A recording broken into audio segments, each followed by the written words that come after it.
For this question, we have to, it says to graph each of the quadratic functions in Desmos and identify the following. I'm not going to graph them, but I am going to identify the vertex, the y-intercept, and the x-intercept of this equation. Now, this is a quadratic equation. I know it's a quadratic equation because it's in the form f of x, which also could mean y. So f of x equals, or y equals, ax squared plus bx plus c. That's the generic form of a quadratic equation. We know that it's also, we could look at it and say, well, it's a quadratic equation because it has an x squared term. And that's kind of one of the hallmarks of quadratic functions or quadratic equations. Now, a quadratic equation, just to remind ourselves, a quadratic equation, when I graph it, tends to look like a parabola. So it'll be something like this, or maybe, depending on the value of a, it might look something like this. This one is a is positive, so we'll say a is greater than 0. This is when a is negative, so we'll say a is less than 0. And remember, a is that number, that coefficient in front of the x squared term. So if we look at this one, we see that there's nothing there, which means there's an imaginary 1 there. So this parabola would look something like this, meaning it just is going to open upwards. So the vertex point is that lowest point, right? On a parabola that opens downwards, the vertex point is that highest point. Now, the way we find the vertex, the way we find the coordinates is first we find the x coordinate by saying it is negative b over 2a. So we look at our a and our b value for our equation, and we kind of take the opposite of b. So in this case, b is negative 12, so the opposite of b would be positive 12. I'm going to do this over here. So I'm going to take positive 12 and put it over 2 times the a value, which we talked about before. That's just going to be 1. So that's 12 divided by 2, which is 6. So our vertex has a x-coordinate of 6. And then to find the y-coordinate, we take that value and we plug it into the function. So now to find this again, we're going to take this 6 value, come up here to our function, and we're going to do f of 6. So we're going to do 6 squared minus 12 times 6 plus 32. So that's going to be 36 minus 72 plus 32. And if I can maybe combine some like terms here, I'm going to combine the 36 and 32. I guess these are all like terms, but I'm going to combine these two positive terms to get 68 minus 72. And 68 minus 72 is going to be negative 4. So our vertex will be at 6, negative 4. Now the y-intercept, remember the y-intercept is the point where our function is crossing this y-axis. And any point that's on the y-axis has an x-coordinate of 0. So this is 0, something. To find out what that number is, we just take that 0 and we put it into our function for x. So we're going to do f of 0.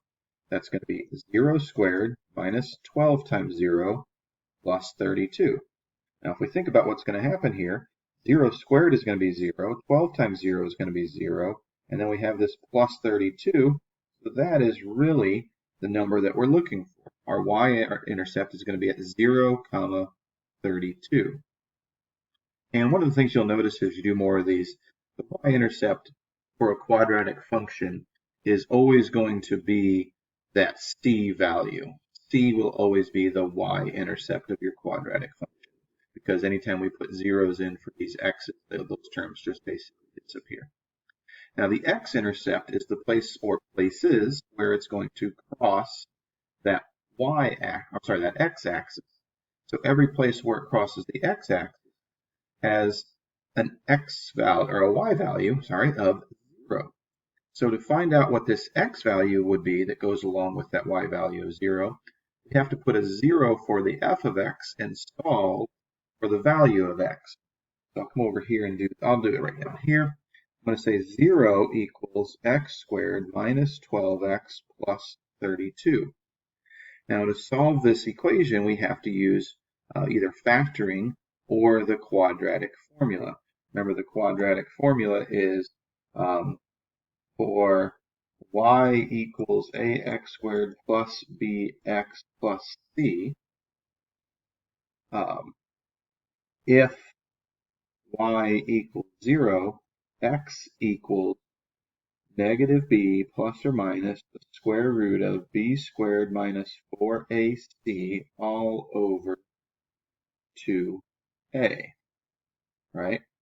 So if I want to find out, again, where I have a 0 over here and I have this equation here, I'm going to take the opposite of my b value, so that's going to be positive 12, and I'm going to say plus and minus, so I'll end up with two answers here, one where I use the plus sign, one where I use the minus sign. The square root of b squared, so that's negative 12 squared, minus 4 times a, which is a 1, times c, which is 32. And that's all going to be over 2 times a.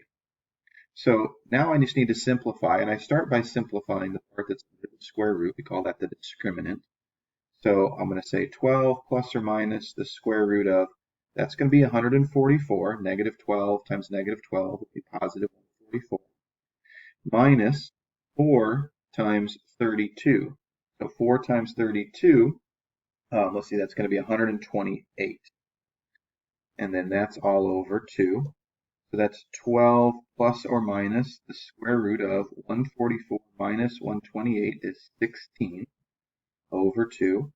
So now the square root of 16, kind of coming into what I did here, 12 plus or minus 4 over 2, because the square root of 16 is just 4. And so my two answers are going to be 12 plus 4 divided by 2 and 12 minus 4 divided by 2. 12 plus 4 divided by 2 is 16 over 2, which is 8. And then 12 minus 4 divided by 2 is going to be 8 over 2, which is 4. So I have these two x-intercepts. One of them is at 8, 0, and one of them is at 4, 0.